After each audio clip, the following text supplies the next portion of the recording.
देरी तो मैं इस पैनल का आगाज़ करूँगा और थोड़ा सब का जोड़ा है धन्यवाद है और स्वागत है कि तुसीं इत्थे आए।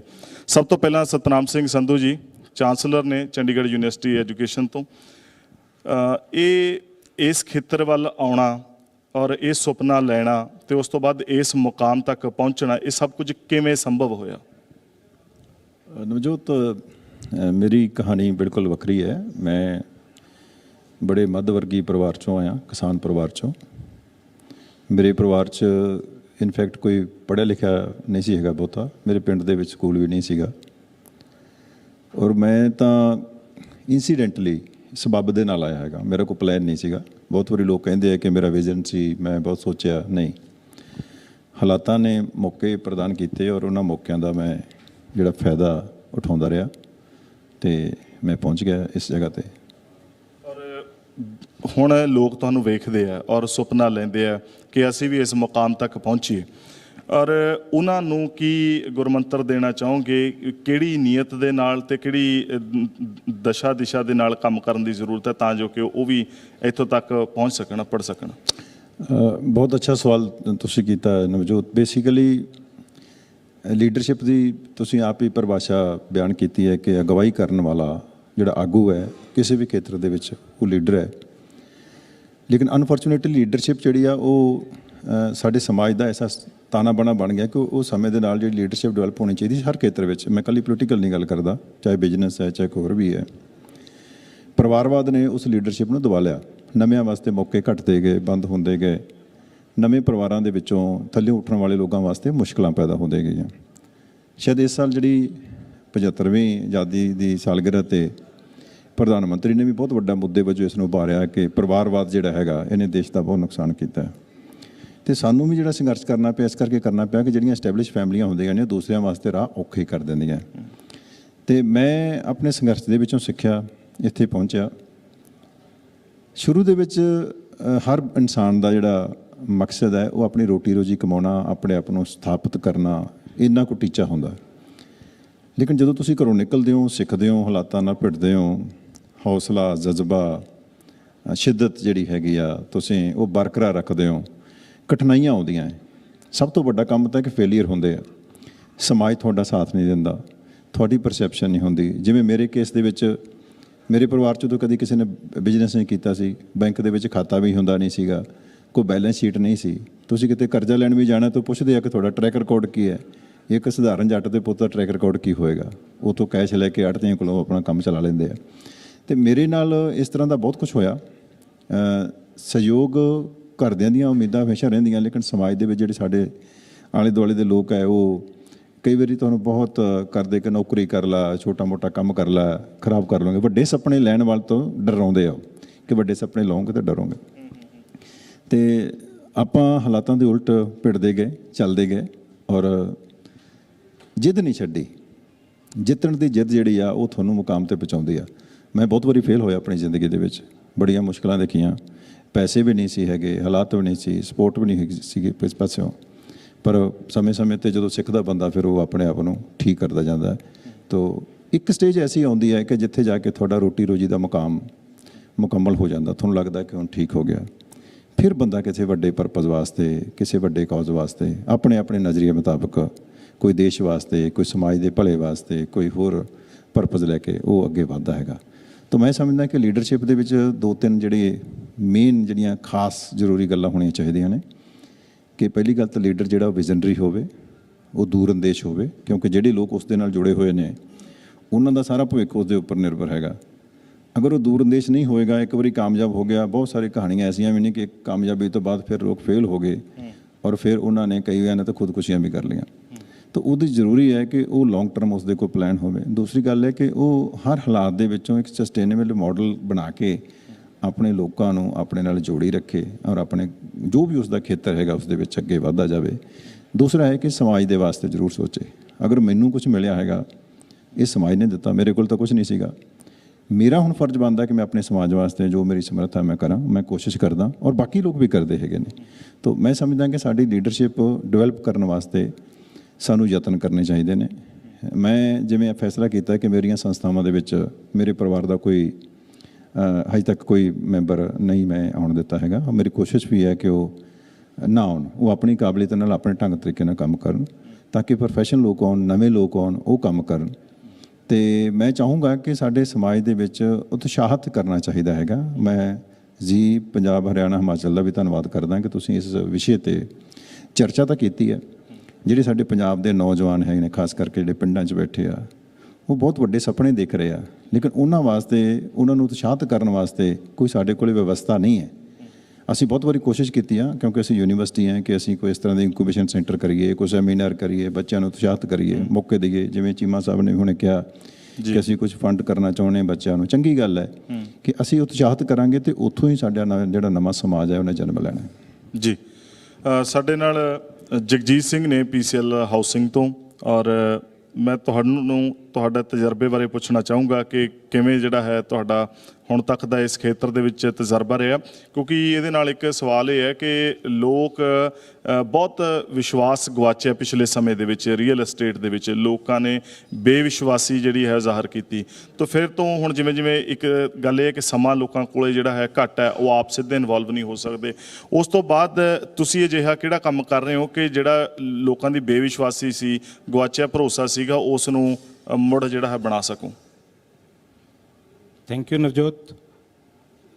ਸਭ ਤੋਂ ਪਹਿਲਾਂ ਤਾਂ ਮੈਂ ਹਰਪਾਲ ਚੀਮਾ ਜੀ, ਸਾਡੇ ਫਾਈਨੈਂਸ ਮਿਨਿਸਟਰ ਸਾਹਿਬ ਦਾ ਇੱਕ ਜਿਹੜੇ ਅਚੀਵਮੈਂਟਸ ਹੈ ਇਸ ਗਵਰਨਮੈਂਟ ਦੀਆਂ ਅੱਜ ਥੋੜ੍ਹੇ ਸਮੇਂ ਦੇ ਵਿੱਚ, ਉਹਦੇ ਬਾਰੇ ਇਹਨਾਂ ਨੂੰ ਮੁਬਾਰਕਾਂ ਦੇਣਾ ਚਾਹਾਂਗਾ। ਇਸ ਤੋਂ ਪਹਿਲਾਂ ਤੁਹਾਡੇ ਕੁਐਸਚਨ 'ਤੇ ਆਵਾਂ, ਮੈਂ ਰੀਅਲ ਸਟੇਟ ਬਾਰੇ 2 ਵਰਡ ਜ਼ਰੂਰ ਸ਼ੇਅਰ ਕਰਨਾ ਚਾਹਾਂਗਾ। Real estate second largest contributor to the country ਹੈ। ਜੇ ਅਸੀਂ ਇੰਪਲਾਈਮੈਂਟ ਦੀ ਗੱਲ ਕਰੀਏ, ਐਗਰੀਕਲਚਰ ਤੋਂ ਬਾਅਦ ਅਸੀਂ ਆਉਂਦੇ ਹਾਂ। 8% GDP ਦੇ ਵਿੱਚ ਅਸੀਂ ਕੰਟਰੀਬਿਊਟ ਕਰਦੇ ਹਾਂ। ਜੋ ਅੰਕੜੇ ਅਵੇਲੇਬਲ ਨੇ, 13.5% ਤੱਕ ਰੀਅਲ ਸਟੇਟ GDP ਦੇ ਵਿੱਚ ਕੰਟਰੀਬਿਊਟ ਕਰ ਸਕਦਾ ਹੈ, ਜੇ ਇਹਨੂੰ ਸਕੋਪ ਨੂੰ ਵਿਜ਼ੂਅਲਾਈਜ਼ ਕੀਤਾ ਜਾਏ। ਇਨਫੈਕਟ ਜਿਹੜੀਆਂ ਦਿੱਕਤਾਂ ਰੀਅਲ ਸਟੇਟ ਦੇ ਵਿੱਚ ਆਉਂਦੀਆਂ ਨੇ, ਉਹ ਸਾਡੇ ਸਮਾਜ ਦੇ ਜਿਹੜੇ ਤੁਸੀਂ ਜਿਸ ਪੁਆਇੰਟ ਤੋਂ ਤੁਸੀਂ ਸ਼ੁਰੂ ਕੀਤਾ ਕਿ ਕੁਝ ਲੋਕਾਂ ਦਾ ਵਿਸ਼ਵਾਸ, ਨਾਰਥ ਜ਼ੋਨ ਜਿਹੜਾ ਨਾਰਦਰਨ ਸੈਕਟਰ ਹੈ, ਇਹਦੇ ਵਿੱਚ ਰੀਅਲ ਸਟੇਟ ਦੀ ਜਿਹੜੀ ਡਿਵੈਲਪਮੈਂਟ ਹੈ 2001 ਤੋਂ ਜਿਸ ਤਰੀਕੇ ਨਾਲ ਪ੍ਰਾਈਸਿਸ ਐਸਕੇਲੇਟ ਹੋਈਆਂ, ਮੇਰੇ ਬ੍ਰਦਰ ਸਤਨਾਮ ਜੀ ਬੈਠੇ ਹੈ, ਇਹਨਾਂ ਨੇ ਬਹੁਤ ਵੱਡੇ ਅਦਾਰੇ ਖੜ੍ਹੇ ਕੀਤੇ ਨੇ ਐਜੂਕੇਸ਼ਨ ਦੇ ਵਿੱਚ। ਉਹ ਇੱਕ ਇੱਦਾਂ ਦਾ ਦਹਾਕਾ ਸੀ ਕਿ ਇੱਕ ਦਿਨ ਦੇ ਵਿੱਚ 4 ਪ੍ਰਾਈਸਿਸ ਕੋਟ ਹੁੰਦੀਆਂ ਸੀਗੀਆਂ, ਜਿਹੜੀਆਂ ਕਿ ਅਸੀਂ ਇਹ ਸਾਰੇ ਸਮਝਣ 'ਚ ਮਤਲਬ ਬੜਾ ਡਿਫਿਕਲਟ ਹੋ ਰਿਹਾ ਸੀ ਕਿ ਇਹ ਪ੍ਰਾਈਸਿਸ ਕਿਉਂ ਵੱਧ ਰਹੀਆਂ, ਕਿ ਕੀ ਸਕੋਪ ਨਜ਼ਰ ਆ ਰਿਹਾ। ਪਰ ਦੈਟ ਵਾਜ਼ ਏ ਟਾਈਮ ਜਿਹੜਾ ਇੱਕ ਬੂਮ ਆਉਣ ਦਾ ਸੀਗਾ, ਉਹ ਆਇਆ, ਉਹਦੇ ਨਾਲ ਸਾਰਿਆਂ ਨੇ ਗਰੋਥ ਵੀ ਮਾਣਿਆ। ਉਸੇ ਚੀਜ਼ ਨੇ ਇਸ ਚੀਜ਼ ਨੂੰ ਪ੍ਰੋਤਸਾਹਿਤ ਕੀਤਾ ਕਿ ਕੁਝ ਰੋਂਗ ਪਲੇਅਰਸ ਵੀ ਇਸ ਰਿਐਲਿਟੀ ਸੈਕਟਰ 'ਚ ਆਏ ਕਿ ਯਾਰ ਇੱਕ ਦਿਨ ਦੇ ਵਿੱਚ 4 ਪ੍ਰਾਈਸਿਸ ਕੋਟ ਹੋ ਰਹੀਆਂ, ਅਤੇ ਇਹਦਾ ਮਤਲਬ ਹੈ ਕਿ ਇਹ ਤਾਂ ਬਹੁਤ ਲਿਕੁਰੇਟਿਵ ਪ੍ਰੋਫੈਸ਼ਨ ਹੈ। ਇਹ ਇੱਕ ਡੈਡੀਕੇਸ਼ਨ ਵਾਲਾ ਪ੍ਰੋਫੈਸ਼ਨ ਹੈ। 10 ਤੋਂ 15% ਦੀ ਗਰੋਥ ਅੱਜ ਦੀ ਡੇਟ 'ਚ ਵੀ ਰੀਅਲ ਸਟੇਟ ਦੇ ਵਿੱਚ ਹੈਗੀ ਹੈ। ਔਰ ਕੁਝ ਨਵੇਂ ਮਾਸਟਰ ਪਲਾਨ ਨੇ, ਜਿਸ ਤਰ੍ਹਾਂ ਮੇਰੀ ਕਰਮ ਭੂਮੀ ਨਿਊ ਚੰਡੀਗੜ੍ਹ ਹੈ, ਸ਼ਾਇਦ ਉੱਥੇ 30% ਤੱਕ ਦੀ ਗਰੋਥ ਹੋਵੇ। ਮੇਰੇ ਨਾਲ ਮੇਰੇ ਦੋਸਤ ਬੈਠੇ ਹੈ ਵੀ ਨਿਊ ਚੰਡੀਗੜ੍ਹ 'ਚ ਹੀ ਕੰਮ ਕਰਦੇ ਹੈ, ਅਤੇ ਇਹ ਨਵੇਂ ਮਾਸਟਰ ਪਲਾਨ ਦੀ ਗੱਲ ਹੈ। ਮੈਂ ਰੀਅਲ ਸਟੇਟ ਦੇ ਵਿੱਚ ਬਾਈ ਚਾਂਸ ਆਇਆ, ਜਿਸ ਤਰ੍ਹਾਂ ਮੇਰੇ ਸਾਥੀ ਐਜੂਕੇਸ਼ਨਿਸਟ, ਸੁਪਰ ਐਜੂਕੇਸ਼ਨਿਸਟ ਮੈਂ ਕਹਾਂਗਾ, ਇਹਨਾਂ ਨੇ ਵੀ ਕਿਹਾ। ਮੈਂ ਲਾਅ ਗ੍ਰੈਜੂਏਟ ਹਾਂ ਜੀ, ਪੋਸਟ ਗ੍ਰੈਜੂਏਸ਼ਨ ਮੈਂ ਪੋਲੀਟੀਕਲ ਸਾਇੰਸ ਕੀਤੀ ਹੈ। ਤਾਂ ਮੈਨੂੰ ਚਾਂਸ ਮਿਲਿਆ ਕਿ ਕੋਈ ਪ੍ਰੋਜੈਕਟ ਇੱਦਾਂ ਦਾ ਸੀਗਾ ਜਿਹਦੇ 'ਚ ਮੇਰੇ ਕੋਈ ਦੋਸਤ ਸੀਗੇ, ਮੇਰੇ ਮਾਰਗਦਰਸ਼ਕ ਸੀਗੇ, ਅਤੇ ਉਹ ਪ੍ਰੋਜੈਕਟ ਵਾਈਂਡ ਅਪ ਹੋ ਰਿਹਾ ਸੀ। ਮੈਂ ਉਹਨੂੰ ਸਪੋਰਟ ਕੀਤੀ, ਉਹ ਪ੍ਰੋਜੈਕਟ ਚੱਲ ਗਿਆ, ਅਤੇ ਫਿਰ ਮੈਨੂੰ ਲੱਗਿਆ ਕਿ ਸ਼ਾਇਦ God has chosen me for this heavenly mission to work for the development of the great country like India, and that I am trying to keep. ਮੈਂ ਜਿਹੜਾ ਵੀ ਪ੍ਰੋਜੈਕਟ ਕੀਤੇ, ਉਹਦੇ ਵਿੱਚ ਮੈਂ ਇਕਨੋਮਿਕਲੀ ਪਲਾਟਿੰਗ, ਇਕਨੋਮਿਕਲੀ ਹਾਊਸਿੰਗ ਨੂੰ ਲੋਕਾਂ ਨੂੰ support ਕੀਤੀ। ਕੁਝ ਐਸੋਸੀਏਸ਼ਨਸ ਨੂੰ ਬਹੁਤ ਹੀ ਜੈਨੂਅਨ ਰੇਟ 'ਤੇ ਮੈਂ ਜੋੜਿਆ, ਅਤੇ ਉਹ ਅਸੀਂ ਅੱਗੇ ਲੈ ਕੇ ਚੱਲ ਰਹੇ ਹਾਂ। ਰੀਅਲ ਸਟੇਟ ਦੀ ਸ਼ਮਤਾ ਨੂੰ ਜੇ ਅਸੀਂ ਵੇਖੀਏ ਤਾਂ ਅਸੀਂ ਜਿਹੜੇ ਸਾਡੇ ਕੰਟਰੀਜ਼ ਨੇ, ਬਿਗ ਇਕੋਨਮੀਜ਼ ਆਫ ਦੀ ਵਰਲਡ ਜੀ, ਉਹਨਾਂ ਦੇ ਵਿੱਚ ਇਨਫਰਾਸਟਰਕਚਰ ਦੀ ਜਿਹੜੀ ਡਿਵੈਲਪਮੈਂਟ ਹੈ ਰੀਅਲ ਸਟੇਟ ਦੇ ਨਾਲ ਰਿਲੇਟਿਡ ਹੈ। ਮੈਂ ਮਾਨਯੋਗ ਫਾਈਨੈਂਸ ਮਿਨਿਸਟਰ ਸਾਹਿਬ ਨੂੰ ਇੱਕ ਰਿਕੁਐਸਟ ਕਰਨਾ ਚਾਹਾਂਗਾ ਕਿ ਜੇ ਅਸੀਂ ਰੀਅਲ ਸਟੇਟ ਨੂੰ ਦੀ ਸ਼ਮਤਾ ਨੂੰ ਪਛਾਣਦੇ ਹਾਂ, ਸਭ ਤੋਂ ਵੱਡਾ ਜਿਹੜਾ ਇੱਕ ਯੋਗਦਾਨ ਹੋ ਸਕਦਾ ਹੈ ਕਿ ਸਾਡਾ ਇੰਟਰਨੈਸ਼ਨਲ 에ਅਰਪੋਰਟ ਜਿਹੜਾ ਇਹਨੂੰ ਟਰੂਲੀ ਇੰਟਰਨੈਸ਼ਨਲ ਕੀਤਾ ਜਾਵੇ। ਇਹਦੇ ਨਾਲ ਐਜੂਕੇਸ਼ਨ ਵੀ ਜੁੜੀ ਹੈ, ਇਹਦੇ ਨਾਲ ਇਮੀਗ੍ਰੇਸ਼ਨ ਵੀ ਜੁੜੀ, ਜਿਹੜੇ ਪਹਿਲਾਂ ਸੈਸ਼ਨਸ ਅਸੀਂ ਕੀਤੇ ਹੈ, ਔਰ ਸਾਡੇ ਜਿਹੜੇ ਨੌਜਵਾਨ ਬਾਹਰ ਜਾ ਕੇ ਸੈਟਲ ਹੋਏ ਹੈ ਉਹਨਾਂ ਦੀ ਕਮਿਊਨੀਕੇਸ਼ਨ ਸਟਰੋਂਗ ਹੋ ਜਾਏਗੀ ਜਦੋਂ ਅਸੀਂ we are well connected with India but we want connection across the world so that easy travelling ਹੋ ਸਕੇ। ਅੱਜ ਅਸੀਂ ਕਿਸੇ ਨੂੰ ਛੱਡਣ ਜਾਂਦੇ ਹਾਂ, ਉਹ ਬੰਦੇ ਨੇ ਪੈਰਿਸ ਜਾਣਾ ਹੁੰਦਾ ਤੇ 6-6.5 ਘੰਟਿਆਂ ਦੀ ਫਲਾਈਟ ਹੈ, ਉਹ ਉੱਥੇ ਪਹੁੰਚ ਜਾਂਦਾ ਤੇ ਸਾਡੇ ਜਿਹੜੇ ਵਿਚਾਰੇ ਉੱਥੇ ਛੱਡਣ ਗਏ ਹੁੰਦੇ ਆ ਉਹਨਾਂ ਨੂੰ ਕਈ ਵਾਰੀ ਬਹੁਤ ਦਿੱਕਤਾਂ ਦਾ ਸਾਹਮਣਾ ਕਰਨਾ ਪੈਂਦਾ ਹੈ, ਕਈ ਵਾਰੀ ਨੁਕਸਾਨ ਵੀ ਹੋ ਜਾਂਦੇ ਆ। ਤੇ ਸਾਡੇ ਕੋਲ ਇੱਕ ਚੀਜ਼ ਆ ਚੁੱਕੀ ਹੈ, ਪੰਜਾਬ ਸ਼ੁੱਡ ਐਨਕੈਸ਼ ਇਟ ਬਿਕੋਜ਼ 70% ਜਿਹੜੇ ਸਾਡੇ ਲੋਕ ਇੱਥੋਂ ਟਰੈਵਲ ਕਰਦੇ ਹੈ ਅਪਰ ਨਾਰਥ ਚੋਂ, Punjab, J&K, Himachal, Haryana up to Karnal is upper north. ਇਹ ਸਾਰੇ ਜਿਹੜੇ ਹੈ ਇਹ ਇਸ ਕਿਤੇ ਦੇ ਇਸ ਇਲਾਕੇ ਦੇ ਹੁੰਦੇ ਹੈ 70%।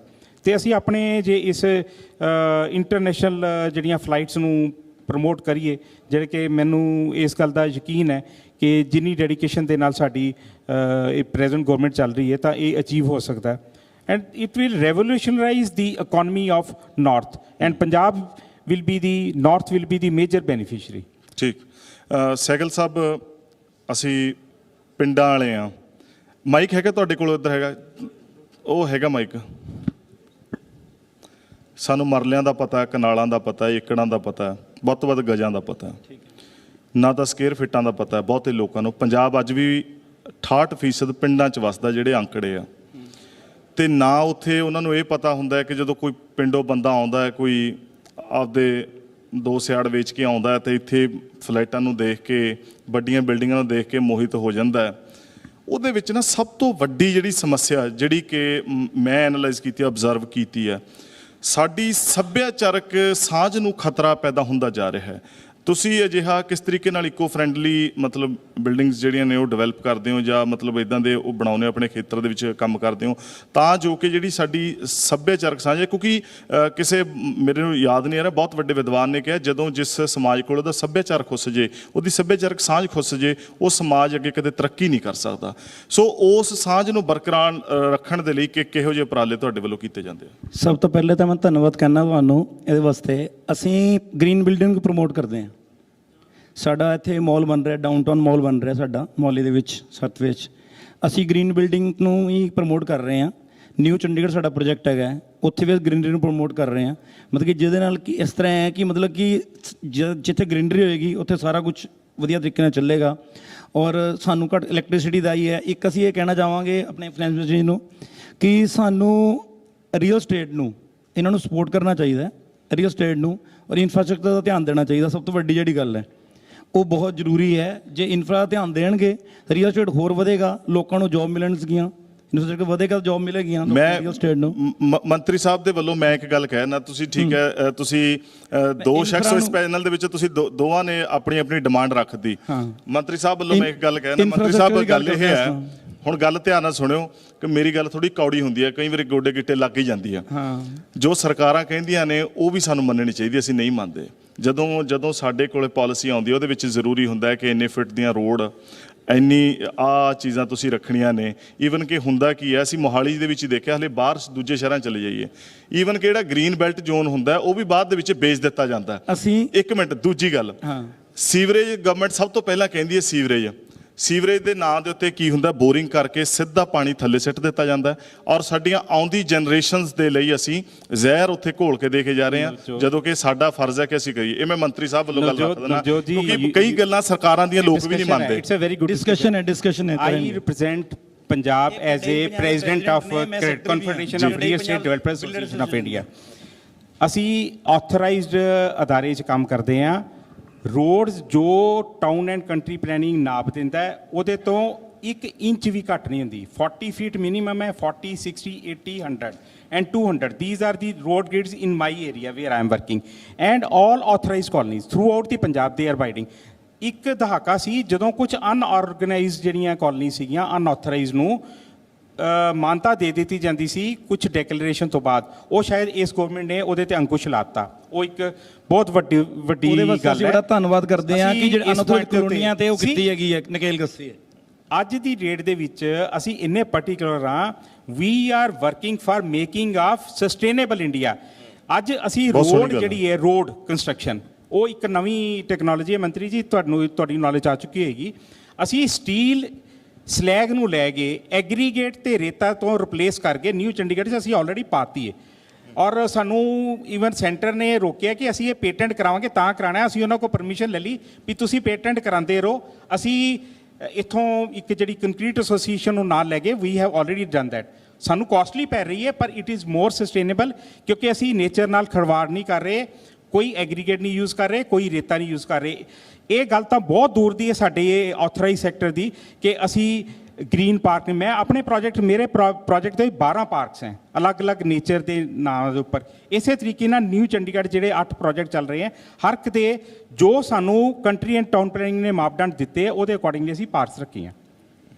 ਔਰ brother sewer system, storm water ਔਰ ਇੱਕ ਸਟਾਰਮ ਵਾਟਰ ਮੈਨੇਜਮੈਂਟ ਜਿਹੜਾ ਅਸੀਂ ਕਹਿੰਦੇ ਆ ਕਿ ਰੇਨ ਵਾਟਰ ਹਾਰਵੈਸਟਿੰਗ, ਜਿਹੜੀ ਬਹੁਤ ਕਾਸਟਲੀ ਹੈ, ਅਸੀਂ ਉਹ ਵੀ ਆਪਣੇ ਪ੍ਰੋਜੈਕਟ ਦੇ ਵਿੱਚ ਮੇਰੇ ਕੋਲ 4 ਥਾਵਾਂ ਦੇ ਉੱਤੇ ਇੰਸਟਾਲ ਹੋ ਚੁੱਕੀ ਹੈ। ਸੋ ਸਾਡੇ ਕੇਸ ਦੇ ਵਿੱਚ ਜਿਹੜੇ ਆਥੋਰਾਈਜ਼ ਸੈਕਟਰ ਵਾਲੇ ਹੈ, ਇਹ ਚੀਜ਼ ਤਾਂ ਵਾਇਲੇਸ਼ਨ ਹੈ ਹੀ ਨਹੀਂ ਹੈ। ਔਰ ਆਉਣ ਵਾਲੇ ਪੰਜਾਬ 'ਚ ਸ਼ਾਇਦ ਇਹ ਫੇਡ ਹੀ ਹੋ ਜਾਏਗੀ। ਪਹਿਲਾਂ ਜੋ ਡਿਵੈਲਪ ਹੋਇਆ ਉਹਨੂੰ ਅਸੀਂ ਇੰਪਰੂਵ ਕਰਾਉਣ ਦੀ ਕੋਸ਼ਿਸ਼ ਚਲੋ ਹੋ ਜਾਵੇ ਤਾਂ ਬਹੁਤ ਚੰਗੀ ਗੱਲ ਹੈ। ਔਰ ਦੂਜੀ ਗੱਲ ਇਹ ਹੈ ਕਿ ਇਹਦੇ ਨਾਲ ਜੁੜੇ ਹੋਰ ਬੜੇ ਸਵਾਲ ਬੜੇ, ਕਿਉਂਕਿ ਜਿਹੜੇ ਮਾਫੀਆਜ਼ ਦੀ ਗੱਲ ਹੁੰਦੀ ਹੈ ਨਾ, ਉਹ ਮਾਫੀਆਜ਼ ਦੇ ਕਿਤੇ ਨਾ ਕਿਤੇ ਆ ਕੇ ਫਿਰ ਉਹ ਇੱਥੇ ਜੁੜਦੀ ਹੈ ਗੱਲ। ਉਹ ਜਿਹੜਾ ਲੋਕ ਮਨਾਂ ਦੇ ਵਿੱਚ ਸਵਾਲ ਨੇ ਉਹ ਮੈਂ ਤੁਹਾਡੇ ਤੋਂ ਲਊਂਗਾ, ਪਰ ਉਸ ਤੋਂ ਪਹਿਲਾਂ ਮੈਂ ਇੱਕ ਵਾਰੀ ਫੇਰ ਤੋਂ ਵਿਦਿਅਕ ਖੇਤਰ ਵਾਲੇ ਪਾਸੇ ਜਾਣਾ ਚਾਹੁੰਦਾ। ਸੰਤ ਸਾਹਿਬ, ਯੂਨੀਵਰਸਿਟੀ ਦੇ ਵਿੱਚ ਅਜਿਹੇ ਕਿਹੜੇ ਸਕਿੱਲ ਬੱਚਿਆਂ ਨੂੰ ਦਿੱਤੇ ਜਾ ਰਹੇ ਆ ਤਾਂ ਜੋ ਕਿ ਸਾਡੀ ਸੋਸਾਇਟੀ, ਜਿਵੇਂ ਪਹਿਲਾਂ ਜ਼ਿਕਰ ਕੀਤਾ ਕਿ ਚੰਗੇ ਲੀਡਰ ਖਤਮ ਹੁੰਦੇ ਜਾ ਰਹੇ, ਮਨਫੀ ਹੁੰਦੇ ਜਾ ਰਹੇ ਆ, ਉਹਨਾਂ ਦੇ ਲੀਡਰਸ਼ਿਪ ਸਕਿੱਲ ਜਿਹੜੇ ਆ ਉਹ ਡਿਵੈਲਪ ਕਰਨ ਦੇ ਲਈ ਕੋਈ ਸਪੈਸ਼ਲ ਤੁਹਾਡੇ ਵੱਲੋਂ ਕੋਰਸਿਸ ਸਟਾਰਟ ਕੀਤੇ ਗਏ? ਲੀਡਰਸ਼ਿਪ ਬੇਸਿਕਲੀ ਹਰ ਬੱਚੇ ਵਾਸਤੇ ਲੀਡਰਸ਼ਿਪ ਸਕਿੱਲ ਜ਼ਰੂਰੀ ਨਹੀਂ ਹੈ। ਸਕਿੱਲ ਜ਼ਰੂਰੀ ਹੈ ਕਿਉਂਕਿ ਬੱਚਾ ਆਪਣਾ ਕੰਮ ਕਰ ਸਕੇ। ਐਬਿਲਿਟੀਜ਼ ਨੇ ਹਰ ਬੱਚੇ ਦੀਆਂ ਆਪਣੀਆਂ ਐਬਿਲਿਟੀਜ਼ ਦੇ ਮੁਤਾਬਕ ਉਹਨਾਂ ਦਾ ਜੋ ਲੈਵਲ ਹੈ। ਬੇਸਿਕਲੀ ਲੀਡਰਸ਼ਿਪ ਕੁਝ ਲੋਕਾਂ ਦੇ ਵਿੱਚ ਤਾਂ ਕੁਦਰਤੀ ਤੌਰ 'ਤੇ ਕੁਦਰਤ ਨੇ ਉਹਨਾਂ ਨੂੰ ਲੀਡਰ ਟਾਈਪ ਬਣਾਇਆ ਹੁੰਦਾ, ਕੁਝ ਲੋਕ ਸਮੇਂ ਦੇ ਨਾਲ ਸਿੱਖ ਜਾਂਦੇ ਆ। ਦੋਨੋਂ ਤਰ੍ਹਾਂ ਦੇ ਲੋਕਾਂ ਦੇ ਵਾਸਤੇ ਅਸੀਂ ਇੱਕ ਇਨਕੂਬੇਸ਼ਨ ਸੈਂਟਰ ਜਿਹੜਾ ਹੈਗਾ ਉਹ ਡਿਵੈਲਪ ਕੀਤਾ। ਬਿਜ਼ਨਸ ਮੈਨੇਜਮੈਂਟ ਦੇ ਵਿੱਚ ਅਸੀਂ ਲੀਡਰਸ਼ਿਪ ਡਿਵੈਲਪਮੈਂਟ ਪ੍ਰੋਗਰਾਮ ਜਿਹੜੇ ਨੇ, ਕੋਰਸਿਸ ਨੇ ਉਹ ਐਡ ਕੀਤੇ। ਅਸੀਂ ਬਹੁਤ ਜ਼ੋਰ ਲਗਾ ਰਹੇ ਹੈਗੇ ਹਾਂ। ਸਾਨੂੰ ਜਦੋਂ ਅਸੀਂ ਦੇਖਦੇ ਹਾਂ ਨਾ, ਅਸੀਂ ਬਹੁਤ ਸਾਰੀ ਰਿਸਰਚ ਕਰਦੇ ਹਾਂ, ਸਰਵੇ ਕਰਦੇ ਹਾਂ, ਸਾਨੂੰ ਇਹ ਕ੍ਰਾਈਸਿਸ ਨਜ਼ਰ ਆਉਂਦਾ। ਅਸੀਂ ਆਪਣੀ ਯੂਨੀਵਰਸਿਟੀ ਵਾਸਤੇ ਵੀ ਲੀਡਰ ਜਦੋਂ ਲੱਭਦੇ ਹਾਂ, ਕੋਈ ਵਾਈਸ ਚਾਂਸਲਰ ਲੱਭਦੇ ਹਾਂ, ਕੋਈ HOD ਲੱਭਦੇ, ਤਾਂ ਬੜੀ ਮੁਸ਼ਕਲ ਹੈ। ਐਲੀਜੀਬਲ ਬੰਦੇ ਬਹੁਤ ਹੈਗੇ ਨੇ, ਲੇਕਿਨ ਉਹਨਾਂ ਦੇ ਵਿੱਚ ਜਿਹੜੀ ਕੰਪੀਟੈਂਸੀ ਆ ਹੋਣੀ ਚਾਹੀਦੀ ਲੀਡਰ ਦੇ ਵਿੱਚ ਉਹ ਨਹੀਂ ਹੈ। ਸਾਡੇ ਕੋਲ ਲੀਡਰ ਵਿਜ਼ਨਰੀ ਨਹੀਂ ਹੈ। ਸਾਡੇ ਕੋਲ ਲੋਕ ਡਿਗਰੀਆਂ ਹਾਸਲ ਕਰ ਲੈਂਦੇ ਆ, ਲੇਕਿਨ ਉਹਨਾਂ ਦੇ ਕੋਲ ਉਹ ਤਜਰਬਾ ਨਹੀਂ ਹੈ ਕਿ ਉਹ ਲੀਡ ਕਰ ਸਕਣ ਇੰਸਟੀਟਿਊਸ਼ਨ ਨੂੰ। ਇਸ ਤਰ੍ਹਾਂ ਹੀ ਬਾਕੀ ਬਿਜ਼ਨਸ ਦੇ ਵਿੱਚ ਵੀ ਹੈ, ਅਤੇ ਇਸ ਦੇ ਉੱਪਰ ਬਹੁਤ ਫੋਕਸ ਦਿੱਤਾ ਜਾ ਰਿਹਾ ਹੈਗਾ। ਅਸੀਂ ਆਪਣੇ ਵੱਲੋਂ ਵੀ ਔਰ ਗੌਰਮੈਂਟ ਆਫ ਇੰਡੀਆ ਵੱਲੋਂ ਵੀ, ਜਿਹੜੇ IIM ਨੇ ਹੋਰ ਨੇ, ਉੱਥੇ ਬਹੁਤ ਸਾਰੇ ਲੀਡਰਸ਼ਿਪ ਪ੍ਰੋਗਰਾਮ ਚੱਲ ਰਹੇ ਹੈਗੇ ਨੇ, ਲੇਕਿਨ ਇਸ 'ਤੇ ਬਹੁਤ ਜ਼ਿਆਦਾ ਕੰਮ ਕਰਨ ਦੀ ਹੋਰ ਜ਼ਰੂਰਤ ਹੈਗੀ ਆ। ਦੂਸਰਾ ਅਸੀਂ ਕੀ ਕਰਦੇ ਹਾਂ ਕਿ ਅਸੀਂ ਮੌਕੇ ਪ੍ਰਦਾਨ ਕਰਦੇ ਹਾਂ। ਅਸੀਂ ਬੱਚਿਆਂ ਦੇ ਵਿੱਚ ਵੀ ਅਲੱਗ-ਅਲੱਗ ਕਲੱਬਸ, ਅਲੱਗ-ਅਲੱਗ ਪਲੇਟਫਾਰਮ ਪ੍ਰੋਵਾਈਡ ਕੀਤੇ ਨੇ ਤਾਂ ਕਿ ਉੱਥੇ ਆਪਣੀ ਲੀਡਰਸ਼ਿਪ ਸਕਿੱਲਸ ਨੂੰ, ਕੌਨਫੀਡੈਂਸ ਜਿਹੜਾ ਉਹ ਡਿਵੈਲਪ ਕਰਨ ਅਤੇ ਉਹ ਅੱਗੇ ਲੀਡ ਕਰਨ। ਬਹੁਤ ਸਾਰੇ ਲੀਡਰ ਨਵੇਂ ਤਰ੍ਹਾਂ ਦੇ ਡਿਵੈਲਪ ਹੋ ਕੇ ਨਿਕਲੇ ਵੀ ਹੈਗੇ ਨੇ, ਔਰ ਸਾਡੀ ਕੋਸ਼ਿਸ਼ ਵੀ ਹੈ ਕਿ ਅਸੀਂ ਇਸ ਦੇ ਵਿੱਚ ਆਪਣਾ ਕੰਟਰੀਬਿਊਸ਼ਨ, ਕਿਉਂਕਿ ਕਿਸੇ ਵੀ ਸਮਾਜ ਦਾ ਜਿਹੜਾ ਭਵਿੱਖ ਹੈ ਨਾ, ਉਹ ਇੰਸਟੀਟਿਊਸ਼ਨ ਦੇ ਵਿੱਚੋਂ ਨਿਕਲਣਾ ਹੈਗਾ। ਜਿਸ ਤਰ੍ਹਾਂ ਦਾ ਕੰਮ ਇੰਸਟੀਟਿਊਸ਼ਨ ਦੇ ਵਿੱਚ ਹੋਏਗਾ, ਉਸ ਤਰੀਕੇ ਦੇ ਅੱਗੇ ਜਾ ਕੇ ਤੁਹਾਡਾ ਫਿਊਚਰ ਦਾ ਸਮਾਜ ਹੋਏਗਾ। ਬਹੁਤ ਸਾਰਾ ਕੰਮ ਹੋ ਰਿਹਾ ਹੈਗਾ, ਲੇਕਿਨ ਬਹੁਤ ਜ਼ਿਆਦਾ ਕੰਮ ਹੋਰ ਕਰਨ ਦੀ ਜ਼ਰੂਰਤ ਵੀ ਹੈ। ਇੱਕ ਮੈਂ ਗੱਲ ਪੁੱਛਣੀ ਚਾਹੁੰਦਾ ਕਿ ਜਦੋਂ ਵੀ ਨਾ ਪ੍ਰਾਈਵੇਟ ਸ਼ਬਦ ਲੋਕ ਮਨਾਂ ਦੇ ਵਿੱਚ ਆਉਂਦਾ, ਡਰ ਜਾਂਦੇ ਆ ਲੋਕ। ਪ੍ਰਾਈਵੇਟ ਹਸਪਤਾਲ ਜਾਣ ਦੇ ਵਿੱਚ, ਸਕੂਲ ਜਾਣ ਦੇ ਵਿੱਚ, ਕਾਲਜ ਜਾਣ ਦੇ ਵਿੱਚ। ਇਹ ਮੀਡੀਅਮ ਕਲਾਸ ਦੀ ਸੋਚ ਦੇ ਮੁਤਾਬਕ ਮੈਂ ਸਵਾਲ ਕਰ ਰਿਹਾ ਵੀ ਉੱਥੇ ਤਾਂ ਖਰਚੇ ਬਹੁਤ ਹੋਣਗੇ, ਕੋਰਸਿਸ ਐਕਸਪੈਂਸਿਵ ਬਹੁਤ ਹੋਣਗੇ, ਤਾਂ ਮਤਲਬ ਉਹਨਾਂ ਲੋਕਾਂ ਲਈ, ਮੱਧ ਵਰਗੀ ਪਰਿਵਾਰਾਂ ਦੇ ਲਈ ਜਾਂ ਜਿਹੜਾ ਨਿਮਨ ਉਹ ਨੇ, ਉਹਨਾਂ ਦੇ ਲਈ ਕੋਈ ਖਾਸ ਤੁਹਾਡੇ ਵੱਲੋਂ ਉਹਨਾਂ ਦੇ ਪ੍ਰਾਵਧਾਨ ਕੋਈ ਰੱਖਿਆ ਗਿਆ? ਨਹੀਂ, ਬਿਲਕੁਲ ਜੀ, ਬਹੁਤ ਸਾਰੇ ਐਸੇ ਪ੍ਰੋਵੀਜ਼ਨ ਹੈਗੇ ਨੇ। ਸਰਕਾਰ ਵੱਲੋਂ ਬਹੁਤ ਸਾਰੀਆਂ ਸਕਾਲਰਸ਼ਿਪਸ ਹੈਗੀਆਂ ਨੇ। ਪੂਰੇ ਦੇ ਪੂਰੇ ਜਿਹੜੇ SC ਦਲਿਤ ਵਰਗ ਦੇ ਬੱਚੇ ਨੇ, ਉਹਨਾਂ ਤੋਂ ਕੋਈ ਫੀਸ ਨਹੀਂ ਲਈ ਜਾਂਦੀ। ਹੋਰ ਬਹੁਤ ਸਾਰੀਆਂ ਸਕਾਲਰਸ਼ਿਪ ਹੈਗੀਆਂ ਨੇ ਸਾਡੇ ਆਪਣੇ ਵੱਲੋਂ ਵੀ, ਕਿਉਂਕਿ ਮੈਂ ਤਾਂ ਆਪ ਬਹੁਤ ਇੱਕ ਪਛੜੇ ਆਪਣੇ ਬੈਕਗਰਾਊਂਡ ਤੋਂ ਆਇਆ ਹੈਗਾ, ਅਤੇ ਮੈਂ ਤਾਂ ਕੋਸ਼ਿਸ਼ ਕਰਦਾ ਕਿ ਕੋਈ ਬੱਚਾ, ਜੈਨੂਅਨ ਜਿਹੜਾ ਬੱਚਾ ਹੈ, ਉਹ ਬਿਨਾਂ ਫੀਸ ਤੋਂ ਪੜ੍ਹਾਈ ਤੋਂ ਨਾ ਰਹਿ ਜਾਵੇ। ਅਗਰ ਫੀਸ ਨਹੀਂ ਹੈ ਤਾਂ ਉਹ ਪੜ੍ਹਨਾ ਚਾਹੀਦਾ, ਲੇਕਿਨ ਪੜ੍ਹਾਈ ਦੇ ਕਾਬਿਲ ਵੀ ਹੋਵੇ। ਇਹ ਨਹੀਂ ਹੈ ਕਿ ਮੈਂ ਪੜ੍ਹਾਈ ਦੇ ਵਿੱਚ ਵੀ ਗਰੀਬ ਹਾਂ ਅਤੇ ਆਰਥਿਕ ਪੱਖੋਂ ਵੀ ਮੈਂ ਠੀਕ ਨਹੀਂ ਹਾਂ। ਤਾਂ ਅਸੀਂ ਕੋਸ਼ਿਸ਼ ਕਰਦੇ ਹਾਂ, ਔਰ ਅਸੀਂ ਕੋਈ 40-45 ਕਰੋੜ ਰੁਪਇਆ ਜਿਹੜਾ ਹੈਗਾ ਹਰ ਸਾਲ ਅਸੀਂ ਖਰਚ ਕਰਦੇ ਹੈਗੇ ਆ ਹੋਣਹਾਰ ਬੱਚਿਆਂ ਦੇ ਉੱਪਰ, ਉਹਨਾਂ ਨੂੰ ਸਕਾਲਰਸ਼ਿਪ ਦਿੰਦੇ ਹਾਂ। ਇੱਕ ਪ੍ਰਾਈਵੇਟ ਇੰਸਟੀਚਿਊਟਸ ਦੇ ਵਿੱਚ ਟੀਚਰਾਂ ਦਾ ਬਹੁਤ ਸ਼ੋਸ਼ਣ ਹੁੰਦਾ, ਪ੍ਰੋਫੈਸਰਾਂ ਦਾ, ਲੈਕਚਰਾਰਾਂ ਦਾ। ਬਹੁਤ ਸਾਰੇ ਕਾਲਜਿਸ ਦੇ ਵਿੱਚ ਦੇਖਿਆ, ਮਤਲਬ ਸਾਰਿਆਂ ਤਾਂ ਆਪਾਂ ਇੱਕ ਰਸੇ ਨਾਲ ਨਹੀਂ ਬਣ ਸਕਦੇ ਹੈਗੇ, ਤਾਂ ਉਸ ਚੀਜ਼ ਨੂੰ, ਉਸ ਬਾਰੇ ਕੀ ਕਹਿਣਾ ਚਾਹੋਗੇ? ਦੇਖੋ, ਸਮਾਜ ਦੇ ਵਿੱਚ ਨਾ ਜੀ ਹਰ ਖੇਤਰ ਦੇ ਵਿੱਚ ਹੀ ਚੰਗਾ ਮਾੜਾ ਕੰਮ ਹੋ ਰਿਹਾ ਹੈਗਾ। ਪ੍ਰਾਈਵੇਟ ਟੀਚਰਸ ਦੇ ਨਾਲ ਜਿਹੜੇ ਸੋਚਣ ਦੀ ਤੁਸੀਂ ਗੱਲ ਕੀਤੀ ਹੈ ਕਿ ਬਹੁਤ ਸਾਰੀਆਂ ਸੰਸਥਾਵਾਂ ਨੇ ਜਿੱਥੇ ਉਹਨਾਂ ਨੂੰ ਪੂਰੇ ਸਾਲ ਦੀ ਤਨਖਾਹ ਨਾ ਦੇ ਕੇ, ਜਿੰਨੇ ਮਹੀਨੇ ਕੰਮ ਕਰਾਉਣਾ ਤਨਖਾਹ ਦੇ ਕੇ ਉਹਨਾਂ ਨੂੰ ਫਿਰ ਉਹਨਾਂ ਨੂੰ ਫ੍ਰੀ ਕਰ ਦਿੱਤਾ ਜਾਂਦਾ। ਇੱਦਾਂ ਦੀਆਂ ਗੱਲਾਂ ਹੈਗੀਆਂ ਨੇ, ਤਨਖਾਹਾਂ ਘੱਟ ਦਿੱਤੀਆਂ ਜਾਂਦੀਆਂ ਨੇ, ਜਾਂ ਇਸ ਤੋਂ ਇਲਾਵਾ ਵੀ ਕੋਈ ਹੋਰ ਲੋਕਾਂ ਤੋਂ ਕੰਮ ਇਸ ਤਰ੍ਹਾਂ ਦੇ ਲੈ ਜਾਂਦੇ ਹੈਗੇ ਨੇ। ਲੇਕਿਨ ਜਿਹੜੀਆਂ UGC ਦੇ ਨੋਰਮਸ ਤੋਂ ਵੀ ਥੱਲੇ ਆ ਜਾਂਦੇ ਆ।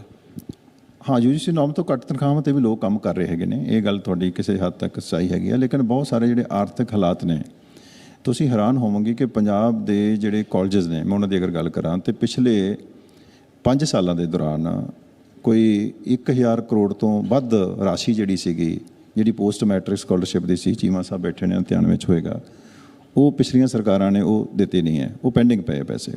ਉਹ ਲਾਇਬਿਲਿਟੀ ਓਨ ਨਹੀਂ ਕਰ ਰਿਹਾ ਕੋਈ, ਨਾ ਸਟੇਟ ਗਵਰਨਮੈਂਟ ਓਨ ਕਰ ਰਹੀ ਆ, ਨਾ ਸੈਂਟਰ ਗਵਰਨਮੈਂਟ ਓਨ ਕਰ ਰਹੀ ਆ।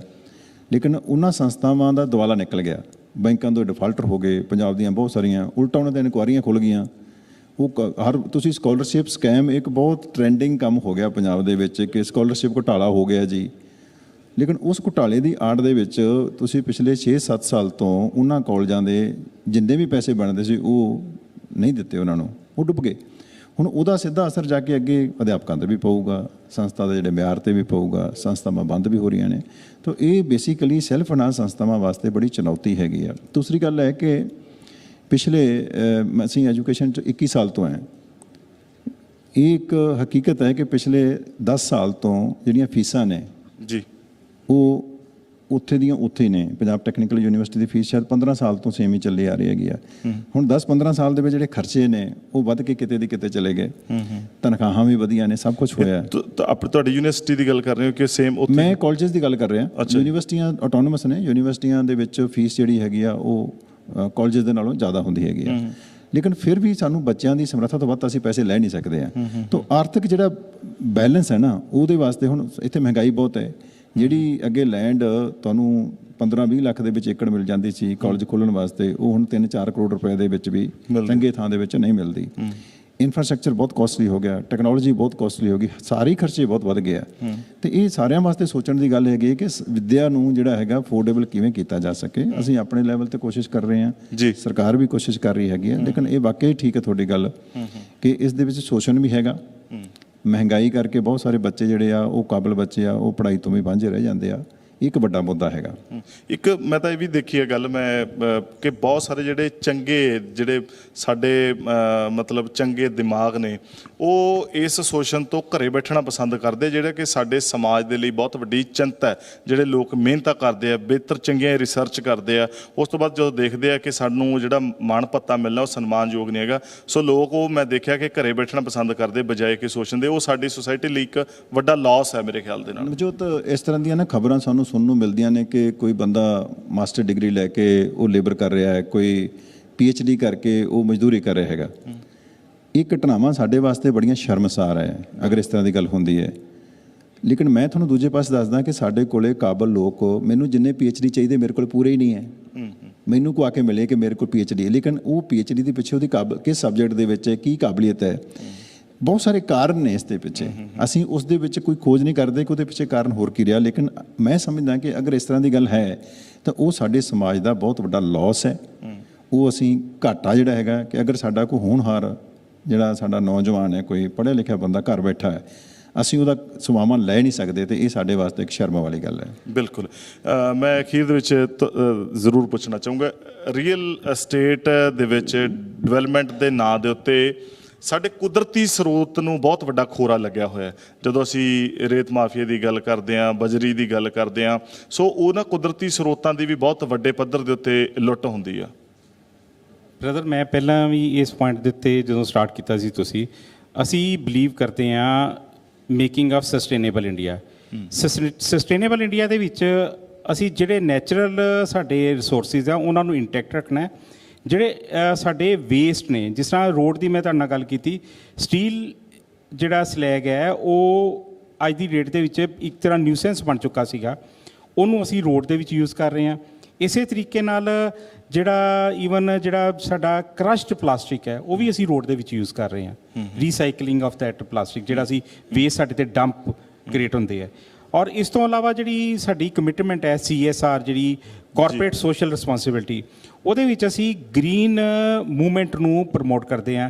ਮੈਂ ਖੁਦ ਵੀ ਇੱਕ NGO ਚਲਾ ਰਿਹਾ, ਗਾਰਡੀਅਨਸ ਆਫ ਨੇਚਰ, ਔਰ 10 ਲੱਖ ਪਲਾਂਟ ਲਾਉਣ ਦੀ ਅਸੀਂ ਇੱਕ ਪ੍ਰਤਿੱਗਿਆ ਲਈ ਹੈ, ਔਰ 2.5 ਲੱਖ ਤੋਂ ਵੱਧ ਮੈਂ ਪਲਾਂਟਸ ਲਵਾ ਚੁੱਕਾ। ਔਰ ਸਾਡੇ ਹੋਰ ਕਈ ਕੈਂਪੇਨਸ ਨੇ, give life to a plant, ਜਿਹੜੀ ਅਸੀਂ ਗ੍ਰੀਨ ਵੇਸਟ ਦੇ ਵਿੱਚੋਂ ਵੀ ਅਸੀਂ ਕਟਿੰਗਸ ਨੂੰ ਮਲਟੀਪਲਾਈ ਕਰਾ ਕੇ ਪਲਾਂਟਸ ਨੂੰ ਅੱਗੇ ਲੈ ਕੇ ਚੱਲਦੇ ਹਾਂ। ਲਾਈਟ ਨੂੰ ਅਸੀਂ ਜਿਹੜੀ ਨੈਚੁਰਲ, ਹੁਣ ਇੱਥੇ ਅਸੀਂ ਚਮਕ ਦਮਕ 'ਚ ਬੈਠੇ ਹਾਂ, ਅਸੀਂ ਕੋਸ਼ਿਸ਼ ਇਹ ਕਰਦੇ ਹਾਂ ਕਿ ਜਿਹੜੀਆਂ ਸਾਡੀਆਂ ਗ੍ਰੀਨ ਬਿਲਡਿੰਗਸ ਨੇ ਉਹਦੇ ਵਿੱਚ ਜਿਹੜੀ ਸਾਡੀ ਨੈਚੁਰਲ ਲਾਈਟ ਹੈ ਉਹਨੂੰ ਵੀ ਯੂਜ਼ ਕੀਤਾ ਜਾਵੇ। ਉਹ ਜਿਹੜੀਆਂ ਹੁਣ ਨਵੀਆਂ ਬਿਲਡਿੰਗਸ ਡਿਜ਼ਾਈਨ ਹੋ ਰਹੀਆਂ, ਜਿਹੜੀ ਇੱਕ ਇੰਡੀਅਨ ਗ੍ਰੀਨ ਬਿਲਡਿੰਗ ਕੌਂਸਲ ਹੈ ਉਹਦੇ ਨਾਲ ਵੀ ਅਸੀਂ ਜੁੜੇ ਹੋਏ ਹਾਂ। ਔਰ ਨਿਊ ਚੰਡੀਗੜ੍ਹ ਨੂੰ ਅਸੀਂ ਫਰਸਟ ਗ੍ਰੀਨ ਸਿਟੀ ਵਾਸਤੇ ਅਪਲਾਈ ਕੀਤਾ ਹੋਇਆ। ਉਹਦੇ ਕਾਫੀ ਅੱਛੇ ਮਾਪਦੰਡ ਨੇ ਔਰ ਰਿਜ਼ਲਟਸ ਬਹੁਤ ਅੱਛੇ ਆਣਗੇ। Commitment is making of sustainable area, it covers all your queries ਕਿ ਅਸੀਂ ਇੱਕ ਚੰਗਾ ਮਾਸ਼ਰਾ ਔਰ ਇੱਕ ਚੰਗਾ ਵਾਤਾਵਰਨ ਔਰ ਇੱਕ ਚੰਗਾ ਰਹਿਣ ਸਹਿਣ ਔਰ ਇੱਕ ਵਿਰਸਾ ਬਚਾਉਣਾ, ਉਹ ਵੀ ਬਹੁਤ ਵੱਡਾ ਇੱਕ ਸਾਡਾ ਯੋਗਦਾਨ ਰਹੇਗਾ ਕਿ ਆਪਣੇ ਵਿਰਸੇ ਨੂੰ, ਵਿਰਸਾ ਤਾਂ ਹੀ ਬਚੇਗਾ ਜੇ ਅਸੀਂ ਸਾਡੇ ਉਹ ਸੱਥ ਵਾਲਾ ਮਾਹੌਲ, ਪਿੱਛੇ ਜਿਹਾ ਲਾਸਟ ਗਵਰਨਮੈਂਟ ਨੇ ਕੋਈ ਪ੍ਰੋਗਰਾਮ ਕਰਨਾ ਸੀਗਾ ਤੇ ਸਾਨੂੰ ਨਿਊ ਚੰਡੀਗੜ੍ਹ ਸਿਰਫ ਇੱਕੋ ਪਿੰਡ ਲੱਭਿਆ ਜਿੱਥੇ ਚਾੜ ਮਾਜਰਾ, ਜਿੱਥੇ ਉਹ ਸੱਥ ਵਾਲਾ ਮਾਹੌਲ ਅਸੀਂ ਕ੍ਰੀਏਟ ਕਰ ਸਕੇ। ਇਹਦਾ ਮਤਲਬ ਹੈ ਕਿ ਉਹ ਪਿੱਪਲ ਲਾਉਣੇ, ਉਹ ਜਿਹੜੇ ਬਰੋਟੇ, ਉਹ ਸਾਰਾ ਜਿਹੜਾ ਕਲਚਰ ਆ ਉਹ ਵੀ ਨਾਲ ਸਾਨੂੰ ਪ੍ਰੀਜ਼ਰਵ ਕਰਨਾ ਚਾਹੀਦਾ। ਸਮੇਂ ਦੇ ਨਾਲ ਚੀਜ਼ਾਂ ਦੇਖੋ ਬਦਲ ਜਾਣਗੀਆਂ। ਜਦੋਂ ਅਸੀਂ ਕਾਰਾਂ ਤੇ ਆ ਗਏ, ਅਸੀਂ ਗੱਡੀਆਂ ਤੇ ਆ ਗਏ, ਅਸੀਂ ਗੱਡੇ ਤੇ ਨਹੀਂ ਜਾ ਸਕਦੇ। ਮੈਂ ਉਹਨਾਂ ਗੱਲਾਂ ਚੀਜ਼ਾਂ ਦੀ ਨਹੀਂ ਜ਼ਿਕਰ ਕਰਦਾ ਹੈਗਾ, ਪਰ ਕੁਝ ਚੀਜ਼ਾਂ ਹੁੰਦੀਆਂ ਨੇ ਜਿਹੜੀਆਂ ਸਾਂਭ ਕੇ ਨਾਲ ਲੈ ਕੇ ਚੱਲਣੀਆਂ ਹੁੰਦੀਆਂ ਨੇ, ਜਿਹੜੇ ਤੁਹਾਡੇ ਸੁਭਾਅ ਦੇ ਵਿੱਚ ਹੁੰਦੀਆਂ ਨੇ। ਕਈ ਚੀਜ਼ਾਂ ਤਾਂ ਹੁਣ ਤਾਂ ਅੱਜ ਕੱਲ੍ਹ ਅਸੀਂ ਅਕਸਰ ਵਿਆਹ ਦੇ ਵਿੱਚ ਦੇਖਦੇ ਹਾਂ, ਉੱਥੇ ਸਟੇਜ ਦੇ ਅੱਗੇ ਚਰਖਾ ਪਿਆ ਹੁੰਦਾ ਹੈ ਤੇ ਇਕੱਲੇ ਚਰਖੇ ਦਾ ਕੀ ਚੱਟਣਾ, ਜੇ ਮਾਲ ਨਹੀਂ ਹੈਗੀ, ਜੇ ਪੂਣੀ ਨਹੀਂ, ਉਹਨੂੰ ਤੰਦ ਨਹੀਂ ਪਤਾ, ਉਹਨੂੰ ਕਾਸੇ ਦਾ ਪਤਾ ਨਹੀਂ, ਤੇ ਉਹ ਚਰਖੇ ਦਾ ਕੀ ਕਰਨਾ। ਉਹ ਤਾਂ ਦਿਖਾਵੇ ਦੀ ਚੀਜ਼ਾਂ ਰਹਿ ਗਈਆਂ। ਕਮਿਊਨਿਟੀ ਲਿਵਿੰਗ ਨੂੰ ਅਸੀਂ ਜੇ ਪ੍ਰਮੋਟ ਕਰਾਂਗੇ ਨਾ, ਜਿਵੇਂ ਅਸੀਂ ਜੇ ਅੱਜ ਦੀ ਡੇਟ 'ਚ ਹਾਈ ਰਾਈਜ਼ ਜਾਂਦੇ ਆ, ਉਹਦੇ ਵਿੱਚ ਅਸੀਂ ਇਦਾਂ ਦੇ ਇੱਕ ਐਟਮੋਸਫੀਅਰ ਕ੍ਰੀਏਟ ਕਰ ਦਈਏ ਕਿ ਜਿੱਥੇ ਅਸੀਂ ਆਪਣੇ ਜਿੰਨੇ ਵੀ ਸਾਡੇ ਫੰਕਸ਼ਨਸ ਹੈ, ਜਿਸ ਤਰ੍ਹਾਂ ਮੈਂ ਇੱਕ ਆਪਣੇ ਮੈਂਡੇਟਰੀ ਕੀਤਾ ਹੋਇਆ ਕਿ ਜਿਹੜਾ ਮਰਜ਼ੀ ਤਿਉਹਾਰ ਹੋਵੇ ਅਸੀਂ ਉੱਥੇ ਉਸ ਤਿਉਹਾਰ ਨੂੰ ਸੈਲੀਬ੍ਰੇਟ ਕਰਨਾ। ਠੀਕ ਹੈ, ਮੈਂ ਅਜੇ ਜੀ ਤੋਂ ਆਖਰੀ ਲੈਣਾ ਚਾਹੁੰਦਾ, ਸਹਿਗਲ ਸਾਹਿਬ ਕੀ ਕਹੋਗੇ? ਕਾਫੀ ਦੇਰ ਤੋਂ ਤੁਸੀਂ ਸੁਣ ਰਹੇ ਸੀ, ਲਾਸਟ ਤੁਹਾਡਾ ਕਮੈਂਟ ਕੀ ਕਹਿਣਾ ਚਾਹੋਗੇ ਆਈਕਨਿਕ ਲੀਡਰਸ਼ਿਪ ਬਾਰੇ? ਮੈਂ ਤਾਂ ਸਿਰਫ ਇਹ ਕਹਿ ਜਾਣਾ, ਮਾਝਾ ਜੀ ਕਹਿ ਰਹੇ ਆ, ਮੈਂ ਇਹਨਾਂ ਨਾਲ ਸਹਿਮਤ ਹਾਂ, ਕਿਉਂਕਿ ਸਾਡੇ ਪ੍ਰੈਜ਼ੀਡੈਂਟ ਨੇ ਘੜੇ ਪੰਜਾਬ ਬਿਲਡਰ ਐਸੋਸੀਏਸ਼ਨ ਦੇ, ਕਿਉਂਕਿ ਮੈਂ ਸੈਕਟਰੀ ਆ ਨਾਲ। ਨਹੀਂ, ਚੰਗੇ ਲੀਡਰ ਦਾ ਕੰਮ ਇਹ ਨਹੀਂ ਹੁੰਦਾ ਕਿ ਹਾਂ ਦੇ ਵਿੱਚ ਹਾਂ ਮਲਾਈ ਹੋਵੇ, ਸਿਰ ਹਿਲਾਈ ਜਾਵੇ। ਨਾ ਨਾ, ਦਾ ਮਤਲਬ ਇਹ ਹੈ ਕਿ ਜੋ ਉਹਨਾਂ ਦਾ ਵਿਜ਼ਨ ਹੈ, ਮੇਰਾ ਸੇਮ ਵਿਜ਼ਨ ਹੈ, ਅਸੀਂ ਕਲੀਅਰ ਹਾਂ ਇਸ ਮਾਮਲੇ 'ਚ। ਸੇਮ ਵਿਜ਼ਨ ਹੈ। ਜਿਸ ਤਰ੍ਹਾਂ ਇਹਨਾਂ ਨੇ ਕਿਹਾ ਕਿ ਇਹਨਾਂ ਨੇ ਟਰੀਜ਼ ਲਗਾਏ ਨੇ, ਮੈਂ ਵੀ 2 ਲੱਖ ਪੇੜ ਲਗਾ ਚੁੱਕੇ ਹਾਂ ਨਿਊ ਚੰਡੀਗੜ੍ਹ ਦੇ ਵਿੱਚ। ਇਹ ਸਾਡੀ ਅਸੀਂ ਬਹੁਤ ਪ੍ਰਮੋਟ ਕਰਦੇ ਹਾਂ, ਅਸੀਂ ਸੇਮ ਆ। ਇੰਟਰਨਲ ਕਮਿਟਮੈਂਟ ਹੈ ਕਿ ਵੀ get peace that we are working for the nature, we are preserving the nature। ਚਲੋ, ਸੋਹਣੀ ਗੱਲ ਹੈ। ਮੈਂ ਇਹੀ ਗੱਲ ਕਹੂੰਗਾ ਕਿ ਅਕਸਰ ਲੋਕ ਜਿਹੜੇ ਆ ਉਹ ਸਮਾਜਿਕ ਰਿਵਾਜਾਂ ਦੇ ਵਿੱਚ ਸਿਮਟ ਕੇ ਰਹਿ ਜਾਂਦੇ ਆ। ਬਹੁਤ ਥੋੜੇ ਜਿਗਰ ਹੁੰਦੇ ਆ ਜੋ ਦਾਇਰੇ ਤੋੜ ਕੇ ਜਿਉਂਦੇ ਆ ਤੇ ਉਹੀ ਫਿਰ ਲੀਡਰ ਬਣਦੇ ਆ। ਤੁਹਾਡਾ ਇਸ ਚਰਚਾ ਦੇ ਵਿੱਚ ਆਉਣ ਲਈ, ਗੱਲਬਾਤ ਕਰਨ ਲਈ ਬਹੁਤ ਬਹੁਤ ਸ਼ੁਕਰੀਆ, ਧੰਨਵਾਦ।